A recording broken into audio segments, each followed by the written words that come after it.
Olá, bem-vindo ao podcast Startup Ciência. Hoje temos uma super convidada, que é uma incrível profissional que vem atuando há alguns anos com o tema inovação, ensinando sobre isso na Cesar School e outras universidades, e é também gerente global de inovação na Ambev. A minha convidada de hoje é a Cecília Jucá. Seja muito bem-vinda, Cecília. Ed, que prazer estar aqui com você. Oi, pessoal. Bom dia, boa tarde, boa noite, para quem estiver ouvindo a gente. Obrigada pelo convite. Certo, é um prazer e uma honra ter você no nosso podcast. Cecília, eu queria perguntar, iniciando, por favor, para você falar um pouco mais sobre si mesma. Quando começou seu interesse pelo tema inovação? Como foi sua trajetória trabalhando com inovação, por favor? Boa, vamos lá, né? Eu acho que já faz algum tempo, eu já trabalho com inovação há 7 anos, entregando a minha idade, quase 8. Então já faz algum tempo e eu acho que é legal de compartilhar, porque muita gente vive um pouco do que eu vivi no começo, que a gente chama muito de transição de carreira, né?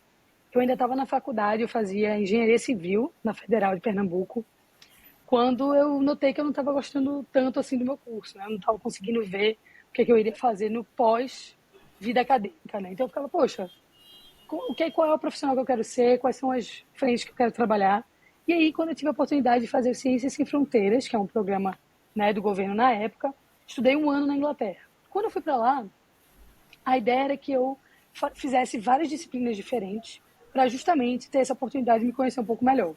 Então, como eu estava realmente assim, olha, eu sei que eu não gosto muito de engenharia civil, mas eu também não sei do que eu gosto, comecei a fazer várias disciplinas diversas. Então, eu fiz economia para o pessoal que fazia economia, fiz a parte de gerenciamento de projetos lá também, outra disciplina que não era tão comum para civil, e fiz uma em especial que chamava Sistemas e Tecnologias para Cidades Inteligentes.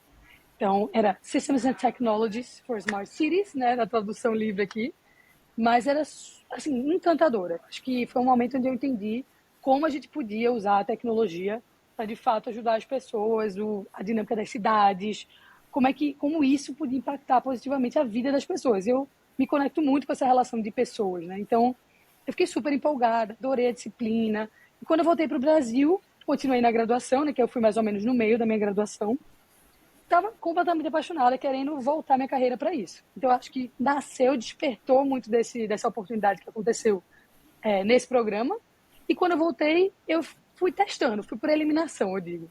Fiz iniciação científica na parte de simulação do pré-sal, né, um projeto com a Petrobras na época, e eu comecei ali os meus primeiros passos de programação, mas muito ainda ajudando o pessoal que realmente programava.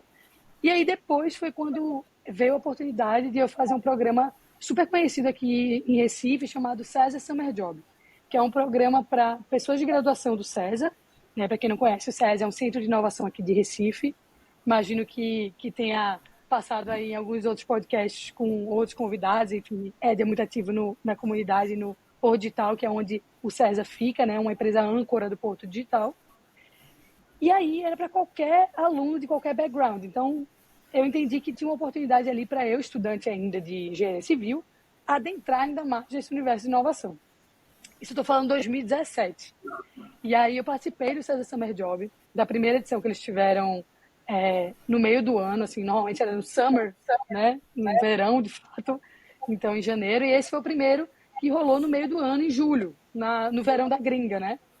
E a gente fazia em 6 semanas, pegava um problema de uma empresa e a gente entendia esse problema, aprofundava esse problema, desenvolvia, criava ideias, validava essas ideias e no fim a gente gerava uma prova de conceito para essa empresa. Então a gente ajudava ela nos primeiros passos da inovação, que é justamente a gente entender o problema, validar o problema, criar possíveis caminhos e validar um desses caminhos.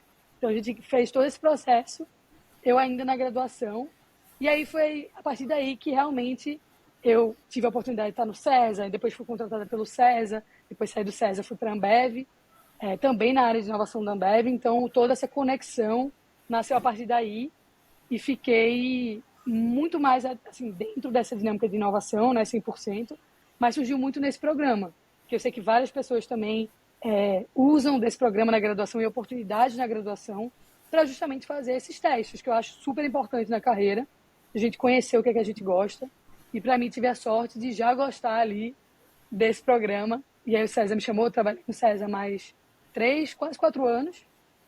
E aí entendi que eu estava dentro do Porto Digital, contando um pouco mais, né, sobre o que eu fiz nessa época. Eu estava no César, que fica no coração do Porto Digital.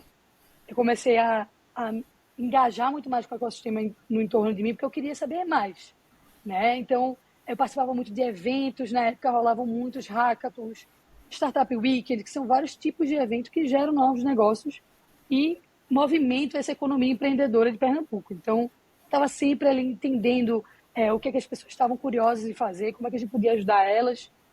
E eu não só fazia eventos, né? Eu fui uma das apoiadoras e executoras do Startup Weekend Woman, junto com Renata e Juliene na época. E a gente não só criava esses ambientes para troca, para inovação, como eu também era mentora das startups do Porto Digital. Eu fui mentora das startups por muito tempo, quando eu comecei a entender de negócios, que era o que eu fazia dentro do SESA, então eu levava esse conhecimento, né, de dentro para fora, de fora para dentro, né, que é algo que o SESA impulsiona muito, né, e apoia muito da gente fazer. E aí depois virei consultora dentro do SESA, trabalhei com grandes corporações, com vários clientes diferentes, né, empresas muito grandes mesmo, que são os clientes do SESA. E aí eu me vi naquele lugar que todo mundo acho que se vive, viu, Ed? Pô, eu tô aqui falando para grandes empresas o que elas vão fazer, exposição de consultoria, né? E eu me sentia um pouco aquela síndrome do impostor. Eu dizia, poxa, e eu nunca tive do outro lado de uma grande empresa para saber de fato como é que se vivem esses problemas das corporações. Então, eu queria esse desafio de viver a experiência de uma corporação que quer inovar, que tem, né, várias dinâmicas do tradicional, da escala, vários desafios diferentes, do que uma ICT, né, enfim, um centro de inovação como era o César, que era a minha primeira experiência profissional formal, né, depois de formada. Então, eu fiquei com essa curiosidade que me moveu para entrar na Ambev e viver essa experiência de dentro para fora agora, numa outra posição. Então, quando eu entrei na companhia, na Ambev, que a gente tem a mania de chamar a Ambev de companhia, tá? Só um adendo aqui para os nossos ouvintes e o pessoal que está assistindo a gente aqui. Se eu falar companhia no meio do negócio, vocês já sabem que é a Ambev. E aí, já tendo essa experiência, né, de alguns anos no CEXA, foi natural que eu, depois que entrasse na companhia, fosse para o time de inovação. Eu entrei num programa de Trainee Tech que existia na época, que é uma porta super legal, que você conhece todas as áreas da companhia antes de você tomar uma posição formal depois. Então, é um privilégio, uma oportunidade enorme. E conhecendo todo o 360 dessa gigante, né, que é a Ambev. Para quem não conhece, a Ambev é dona de várias marcas de bebida e hoje em dia faz outras coisas para além de bebidas. Então, se você conhece Brahma, Corona, Budweiser, Guaraná Antártica, Gatorade, enfim, vários líquidos diferentes, Beats, que foi aí hit no carnaval, para quem é fã de Anitta deve conhecer bastante Beats. Então, tudo isso faz parte do portfólio da Ambev. E hoje a gente faz outras coisas para além das bebidas, como o Zé Delivery, que foi uma venture fundada dentro da Ambev, né, uma startup que foi criada pela Ambev por pessoas que trabalhavam na Ambev, continua dentro da Ambev, curiosidades que muita gente não sabe, né?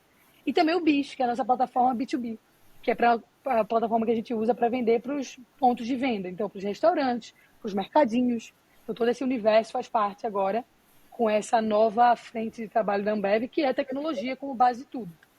Então, falei que só, mas acho que conta um pouco dessa história, da minha vivência dentro da inovação nas empresas, em diferentes contextos, né? Junto com as startups no Porto, um pouco ali na consultoria, com os centros de pesquisa como o César, por exemplo, e depois, finalmente, na Ambev como corporação. E aí foi da onde eu tiro muito dos ensinamentos que eu compartilho com meus alunos no meu lado professora, que eu também dou aula na César School, na Terra, enfim, em outras instituições de ensino também, compartilhando um pouco dessas experiências, metodologias que a gente usa, enfim. Então, esse é um pouco do meu eu LinkedIn, né, meu profissional. Eu gosto, Ed, se você me der a licença poética, de me apresentar também na pessoa física, né? Eu sou de Recife, o sotaque não nega, Ed também. Então, a gente está aqui nesse nosso núcleo, né, pernambucano. Mas eu sou do signo de Touro, caso você acredite em alguma coisa assim. Então, fala muito sobre mim. Eu adoro, me chama para a gente jantar, para comer um almoço. Eu adoro comida no meu tempo livre. E sou bastante falante, então o Ed vai ter um grande desafio de me fazer parar de falar aqui no nosso podcast de hoje. Mas essas são um pouco de quem sou eu, no geral, no LinkedIn e na vida pessoal também. Interessantíssimo, Cecília. foi muito interessante observar, principalmente que você trabalhou com o tema inovação usando vários chapéus, não foi? Não foi? Do ponto Perfeito. de vista acadêmico, do ICT e também da grande empresa, né? E eu queria perguntar, por gentileza, Cecília, por que você acha que é importante a gente ensinar sobre inovação para as pessoas? Eu suponho que isso foi uma coisa que você não aprendeu no segundo grau e também na faculdade tradicional, né? Mas Sim. por que ter pessoas inovadoras é importante para as empresas? Essa pergunta de US$ 1 milhão, eu diria, mas acho que ela tá cada vez mais popular, né? As pessoas estão cada vez entendendo mais do porquê disso. E aí, um pedaço sobre mim que eu não, acho que eu não contei, que a gente também tem essa troca aí próximo, eu e Ed, que a gente fez mestrado em ciência da computação lá no SIM. Então, a gente entendendo dessa importância de pessoas inovadoras, pessoas que conhecem não só de tecnologia pura, mas também dos processos de como inovar, identificar novos negócios, identificar novas formas de fazer produtos que criam valor para as pessoas, é um pouco do que a gente viveu ali. Mas do porquê disso, eu acho que, primeiro, que o mundo muda o tempo todo, a gente tem que ser um ser humano adaptável para a gente sobreviver na dinâmica em sociedade. Primeira coisa, né? Mais filosofal do que profissional, mas essa é uma verdade. Então, o segundo ponto é que as empresas hoje estão vendo a velocidade dessas mudanças está cada vez mais acelerada. Então, o que antes era rápido de uma mudança, hoje é 5, 6, N vezes mais. Então, a gente precisa estar preparado para se adaptar e os negócios precisam estar preparados para se adaptar. E muito da dinâmica do trabalho, né? A gente é um ser humano que tem a vida pessoal e tem a vida profissional. Mas a gente precisa ter gente cada vez mais aberta a mudar e a se adaptar no ambiente profissional, independente do que ela tenha de experiência anterior. Se ela está disposta a aprender, ela vai estar sempre apoiando a empresa a caminhar para um lado de sucesso positivo, de entender quais são as necessidades dos clientes dessa empresa, se for uma empresa. Estou dando exemplo de empresa que é o mais que eu tenho mais experiência. Então, a pessoa inovadora, eu acho que ela não precisa ser necessariamente de uma área de inovação, ela não precisa necessariamente ter alguma formação formal nisso, por mais que seja maravilhoso que tenha, mas eu acho que ela tem de fato esse direcionamento de entender que a adaptabilidade tá sempre curioso sobre mudanças e entender o que está acontecendo lá de fora dessas empresas para conseguir responder e atender o seu cliente, seja quem for, da melhor maneira possível. É assim que os negócios fazem sucesso. Então, acho que tem muito dessa importância da adaptabilidade do mercado mudando o tempo todo. E as tecnologias, claro, fazem com que isso seja muito mais acelerado. Então, em poucas palavras, eu acho que a pessoa inovadora por teoria, né? É uma pessoa que está sempre pronta e aberta a se adaptar, a mudar e inovar. Então, acho que é muito dessa importância hoje para o mercado como um todo. Excelente, Cecília. É uma boa observação, realmente, por isso que a inovação é tão importante de ser ensinada, né? E deveria, talvez, ser ensinada nas graduações, nos segundos graus, né? Meu sonho é que meu filho aprenda sobre inovação já na escola. Cecília, pensando mais sobre sua experiência do ponto de vista da grande empresa, por favor. Na Ambev, como é que funciona esses processos de inovação, a qual você é uma das coordenadoras, né? Uma das gerentes aí na Ambev. Como é que funciona aí? Como é que se experiencia a inovação em uma grande empresa, por favor? Boa, tem algumas frentes de trabalho assim, compartilháveis aqui para vocês sobre como é que funciona na Ambev. O que eu vou compartilhar para vocês é muito da minha vivência, do que eu vejo tanto como colaboradora, mas também principalmente como consumidora. Eu acho que a Ambev, dos dois exemplos que eu citei ali, um pouco contando da minha experiência e do que a companhia vem fazendo, deu uma aula sobre como se adaptar, de fato, né, o que a gente está falando, de você ter essa capacidade de entender o movimento de mercado, começar a se preparar e reagir a essa mudança. E, claro, ninguém é perfeito e eu acho que o importante é você reconhecer o aprendizado. Então, a gente gosta muito de dizer que a gente saiu de uma companhia que sabia de tudo, e acho que muitos dos nossos ouvintes aqui já ouviram falar da Ambev, seja de uma maneira, de outra, nos nossos produtos, na nossa cultura, que é bastante famosa. mas a gente saiu desse lugar de ser essa companhia que sabe de tudo, né, que comanda o mercado, que, né, está liderando vários espaços, para uma empresa que aprende de tudo. E o mais legal da companhia é que a nossa cultura ela é muito assim, de aprendizado, de a gente, de fato, abraçar o que é que pode ser o novo. A gente tem esse... É uma companhia acelerada, mas é uma companhia que essa aceleração ajuda a gente a aprender mais rápido. Então foi muito legal de assistir isso assim de camarote. E as iniciativas de inovação acompanharam um pouco e sempre se moldam, né? A gente está sempre mudando a estrutura de inovação dentro da companhia. Essa inovação, eu diria, está cada vez mais descentralizada e a gente está conseguindo absorver e se transformar, de fato, numa referência em inovação. A falar pelos prêmios que a gente já ganhou nos últimos 3 anos, como sendo a empresa, a corporação que mais faz negócio com startups em 2021, 2022 e 2023. Então, pela Open Startups, né? 100 Open Startups, um prêmio super renomado no Brasil, um prêmio, assim, trabalho de uma equipe gigante, maravilhosa, quer dizer, tão gigante, mas aqui para Juninho, Marquinhos, Nalu, Gabriel, enfim, todo o time de inovação aberta que olha Brasil, é um time super capaz, competente, que faz e estrutura programas para essas relações com as startups. Então, esse foi um dos caminhos que a gente entende que a inovação precisa ser feita, que é com as portas abertas, né?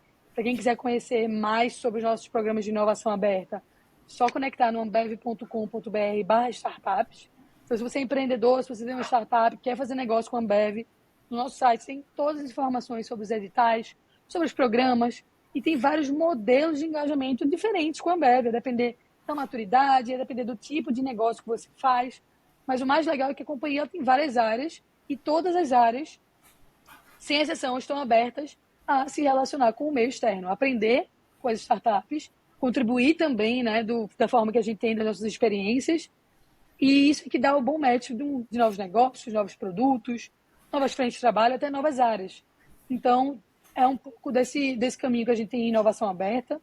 Existe muita inovação também, um outro caminho, né, que a gente olha hoje, é inovação interna, onde a gente tem pessoas que já aprendem, já sabem muito sobre tecnologia, inovação, novos produtos, e a gente consegue fazer testes, então ter essa cabeça de testar e validar. E acho que o ponto que talvez deixe as pessoas mais curiosas sobre como é que a gente consegue, de fato, fazer isso, é que a gente, de fato, abraça esse erro de forma pé no chão. Também a gente não está aqui para errar o tempo todo, mas também a gente não repudia o erro. Então, esse aprendizado ele é muito valorizado na companhia. Então, você errar, mas você tem que medir o que você errou, aprender com aquele erro, e aí sim seguir para um próximo passo, é o que realmente acho que faz o diferencial dentro da companhia, para a gente ser uma companhia que inova, mas que também segue um belíssimo caminho, assim, vamos dizer assim, de business puro, né? Então, eu acho que a gente consegue equilibrar várias frentes, olhando inovações incrementais, algumas inovações mais radicais, como o Zé Delivery, né, que é uma plataforma que a gente chama que é direto com o consumidor. Então, a gente fala com o consumidor diretamente hoje, que é uma frente que é super nova na companhia. Por muitos e muitos anos, a gente vendia para restaurantes, supermercados e outros players que eles sim vendiam para o consumidor final. Então, essa é uma porta que a gente abriu há pouco tempo, há poucos anos, assim, um pouco antes da pandemia, a gente já tinha começado a fundar o Zé Delivery e explodiu mais na pandemia, infelizmente pelo contexto, mas felizmente a gente estava preparado para continuar apoiando as pessoas, servindo as pessoas na ocasião delas estarem em casa, e assim se seguiu para quando a gente, graças a Deus, está a salvo aí da Covid, passou essa tempestade mais forte, a gente continuou servindo as pessoas dentro de casa, na comunidade, né? Enfim, 30 minutos, a gente já está na sua porta com nossos produtos gelados e outros produtos. Então, a Ambev ela se mostra multi-inovadora, eu acho que essa palavra não existe, eu criei aqui pra gente, mas porque ela entra na inovação exatamente, em várias frentes, seja nos processos internos, seja em criar novos negócios, seja relacionar com um negócio que já existem, que são as startups, ou Big Techs, ou, enfim, outras empresas também. Tem muitas parcerias que a Ambev faz. Então, é realmente se abrir para essa mudança. Então, eu vejo muito essa conexão da forma como a gente trabalha. Se eu entrei em todos os detalhes, né, de que você gostaria, mas acho que essa é a visão geral desse processo da inovação dentro da corporação, e aí, na minha experiência, da Ambev, que eu acho que é sensacional. Fenomenal. É muito interessante observar como, pelo menos, a inovação aí na Ambev se mudou-se a cultura para uma cultura de muita humildade e de aprendizado com o externo, né? Saiu da Total. empresa que sabia tudo para a empresa que quer aprender sobre tudo, né? Como você falou. Interessantíssimo saber um pouco mais sobre como as coisas acontecem na Ambev, sabe, Cecília? E uma coisa que você bem lembrou é que nós fomos colegas lá no mestrado em Ciências da Computação no SIM, né? E o SIM é reconhecido como um ambiente muito inovador, que inclusive foi que deu origem ao César, ao Porto Digital, né? Assim, na sua opinião, por favor, quais são os elementos que tem lá que fazem com que seja um ambiente favorável para a inovação? Boa, Ed. Acho que tem alguns elementos, né? Eu conheço, assim, eu vou falar do que eu consegui vivenciar como aluna do SIM. Eu imagino, o SIM tem uma história, né, longuíssima, de vários profissionais de referências que eram não só docentes de lá, foram alunos, depois foram docentes, enfim, tiveram uma dinâmica de construção do SIM com olhares de pessoas, né, que realmente queriam fazer essa mudança. Mas acho que o principal ponto era ver esse movimento de a gente vai sair um pouco da teoria. A gente quer realmente resolver problemas práticos. Até porque a natureza da tecnologia, ela ganhou muita força quando ela é aplicada, né? Quando ela resolve problemas reais. Então, tiveram né, não vou me abster de citar nomes aqui para não cometer nenhuma gafe, nenhuma injustiça, mas Hum. vários nomes de grandes fundadores do SIM, que, como Paulo Cunha, Silvio Meira, enfim, vários que hoje continuam sendo professores, eu tenho alguma relação de liderança com o SIM, olharam para esse mercado e disseram, poxa, a gente precisa, de fato, trazer conhecimento prático. Uma coisa que acontecia muito, que conta um pouco da história do próprio Porto Digital, né, que nasceu dessa fonte do SIM, como você bem colocou, é da fuga dos cérebros, né? Então, os recifenses, os pernambucanos ou os brasileiros que estudavam no SIM recebiam muitas propostas na época para ir trabalhar fora do país, em outras empresas. Então, tinha pouco dessa absorção dessa demanda profissional aqui na região. E isso também era um reflexo de como se preparava bem essas pessoas, né? Porque começou esse movimento de vamos trazer problemas reais para dentro do SIM. E isso chamou a atenção das empresas. Então, a gente também tem muito apoio privado dentro do SIM. Né? Muitos projetos de grandes empresas levando esses problemas reais, né, para os alunos resolverem com a prática, a teoria, né, que eles aprendem em sala de aula, e combina esses dois universos, da prática e da teoria. Então, é um centro que é realmente diferenciado, ainda mais sendo um centro público, onde a gente vê uma tradição, né, da teoria, da academia, dos pesquisadores, que é super relevante para a nossa ciência, mas que traz um outro elemento a mais, né, da ciência pura, que é essa prática conectada com o mercado privado. Então, acho que essa dinâmica das empresas, junto com, com os problemas reais sendo resolvidos em sala de aula, é o que traz o diferencial do SIM, aproxima eles de empresas privadas e prepara super bem seus alunos para atuarem, seja como pesquisadores, né, na teoria ali, em coisas importantes para a gente avançar nosso conhecimento científico, como também da prática, de atuar em grandes empresas, atuar no mercado, até empreender, né, que tem uma forte veia empreendedora dentro do SIM. Fundou, por exemplo, teve o nascimento de uma disciplina lá, que era Projetão, que era uma das primeiras disciplinas da Universidade Federal de Pernambuco, que fazia, e que está do Brasil, que fazia intercâmbio entre alunos de várias graduações diferentes. Então, uma pessoa que fazia, sei lá, design lá no CAC, com pessoas que faziam arquitetura, com pessoas que faziam engenharia, com pessoas que faziam matemática, e, enfim, diversas experiências e graduações diferentes, trabalhando juntas na mesma disciplina para fundar um novo negócio, criar uma solução para um problema existente. Então, isso é a natureza, né, da inovação que a gente fala, a metodologia básica do design thinking no geral, mas que foi super aplicada, vamos dizer assim, em anos recentes, que a gente vê um boom disso hoje, parece para a gente algo comum, simples, que muita gente que trabalha no mercado conhece, né, disso que a gente está falando, de problemas, solução, design thinking, mas que naquela época, que é muitos anos atrás, era algo super pioneiro. Então, acho que o SIM tem um papel fundamental, né, principalmente aqui localmente, de fomentar essa inovação, fazendo essa combinação da teoria com a prática. Então, é um centro que eu tenho muito orgulho de ter feito parte. É, sabe, deixando também um pouco sobre a minha experiência, que a gente foi colega de mestrado mais ou menos na mesma época. Eu tinha o desejo de empreender uma startup ao mesmo tempo que fazia o mestrado, sabe? E isso foi super bem recebido Um pelos baita meus desafio, né? orientadores. Hã? Um baita desafio. Um mestrado e um novo negócio ao mesmo tempo é um desafio grande de se tomar, Ed. Foi um Coragem. desafio considerável, mas também aquele ambiente me fez sentir como se eu estivesse nadando a favor da correnteza, sabe? Porque lá Sim. eu encontrei sócios técnicos, eu encontrei o primeiro investidor, que foi o professor Cristiano, meu orientador, sabe? Então, é um ambiente, é um caldeirão efervescente dos vários elementos necessários para a inovação, né? Então, eu gostaria muito de ver essa energia sendo contagiada para várias universidades, para todas as universidades do Brasil, sabe? Porque é uma coisa que eu acho que pode ser um vetor de desenvolvimento social do nosso país, né? Para resolver, criar não só valor econômico, mas resolver os grandes problemas sociais que a gente tem. E nesse sentido, Cecília, eu queria te perguntar, por gentileza, você passou como aluna e como professora, você já usou esses dois chapéus estudando inovação. E eu queria te perguntar, o que é que nossas universidades precisam mudar, se adaptar para atender às demandas do século XXI, não é? Dentre as quais inclui-se a inovação.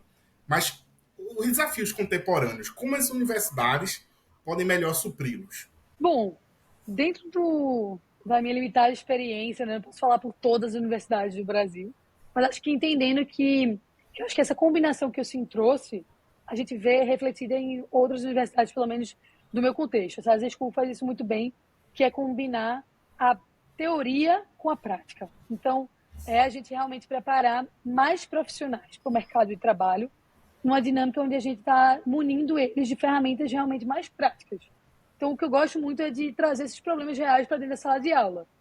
Então, eu acho que essa é uma receita que vem funcionando muito bem. Eu vou trazer o exemplo da Science School, porque é um contexto que eu conheço muito de dentro, tá? Então, entendendo, por exemplo, que não só trazer um problema real, mas também trazer essa exposição para os alunos de trabalhar com times multidisciplinares desde a graduação é super relevante. Então, o que acontece nessas school hoje na graduação? E aí, trazendo aqui, não é nenhum jabá, é só porque eu realmente fico impressionada com uma forma que se trabalha lá hoje.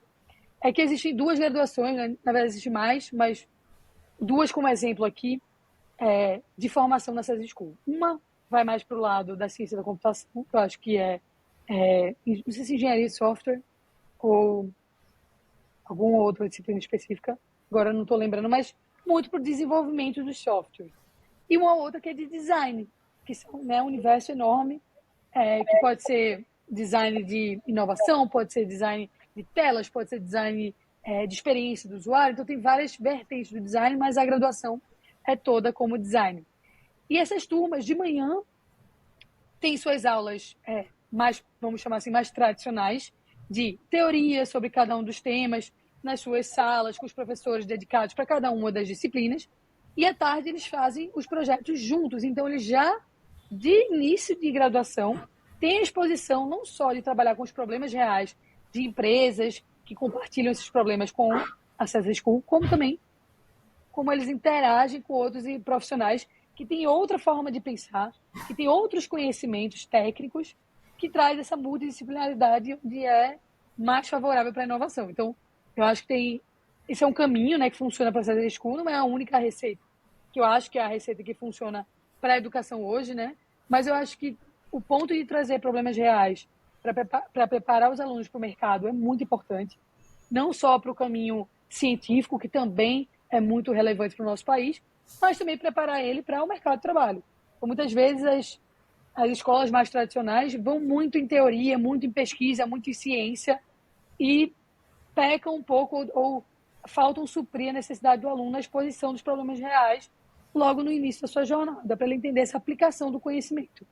Então, do que eu conheço tradicionalmente das universidades do Brasil, por exemplo, eu acho que esse é um ponto que muitas vêm fazendo esse movimento de trazer mais problemas reais, fazer essa conexão com o mercado, né? E quanto mais a gente tiver essa interlocução multidisciplinar, ou seja, uma aluna de uma graduação trabalhar com outro aluno de outra graduação, para ter essa troca de conhecimento, ainda que no processo de graduação, eu acho que é super rico. Então, assim, acho que não tem receita certa, não tem receita única, mas eu acho que o movimento de unir o problema real com a multidisciplinaridade ao longo do processo, né, de aprendizagem na graduação, acho que é algo que pode fazer um grande diferencial na formação do novo profissional, enfim, do nosso século XXI, como você colocou. Interessantíssimo. Afinal, quando as pessoas se formam, elas vão interagir em ambientes de pessoas de várias formações, né? E Exato. também elas estão lá para resolver problemas, né? Então, unir isso ao longo da graduação é realmente uma receita de sucesso, sabe, Cecília? Estamos chegando ao fim do nosso episódio do podcast, Cecília. Você tem alguma Passou consideração tão final? rápido, Foi, passou super passou rápido. muito rápido, Ed. Você tem alguma consideração final para os nossos ouvintes, por gentileza? Acho que foi um prazer, primeiro, compartilhar um pouco da minha história, da minha perspectiva sobre inovação. Quero deixar o canal aberto aqui para todo mundo que está assistindo esse episódio, ouvindo esse episódio. Não sei qual tipo de plataforma você prefere, né, Ed, a consumir esse conteúdo. Mas deixar o canal aberto para, enfim, trocar uma ideia comigo. Se você tiver alguma curiosidade sobre algum desses universos, eu estou sempre aberta para trocar uma ideia, bater um papo, aprender com os outros. Acho que é algo que, como eu contei um pouquinho aqui, move muito a minha carreira. Acho que quem também tiver mais interesse em conhecer as iniciativas da Ambev especificamente, o site já falei, mas vou reforçar, é ambev.com.br/startups. Muitos programas super interessantes para empreendedores, para startups, para negócios lá. E abrir caminhos também de me colocar à disposição. Se você me conhecer aí em alguma outra instituição de ensino, se a gente cruzar nosso caminho, vai ser um prazer tomar um café e falar um pouco mais de inovação e falar um pouco mais sobre como transformar aí o mercado de uma maneira geral, através da tecnologia, enfim. Então, quero deixar esse espaço aberto para quem está ouvindo a gente e agradecer, Ed, mais uma vez pelo convite. Adorei participar do papo, para mim voou e sempre estou por aqui, Ed, o que você precisar, viu? Que legal, muito obrigado, Cecília. Então, queridos ouvintes, se vocês quiserem interagir com a Cecília, vão lá no LinkedIn, procura Cecília Jucá, adiciona ela e conversa, né? É, um, muito obrigado, Cecília, pela sua participação. Uma salva de palmas para você. Uma salva de palmas virtual. Ficou excelente o nosso episódio. E até o próximo episódio, pessoal. Nos vemos em breve.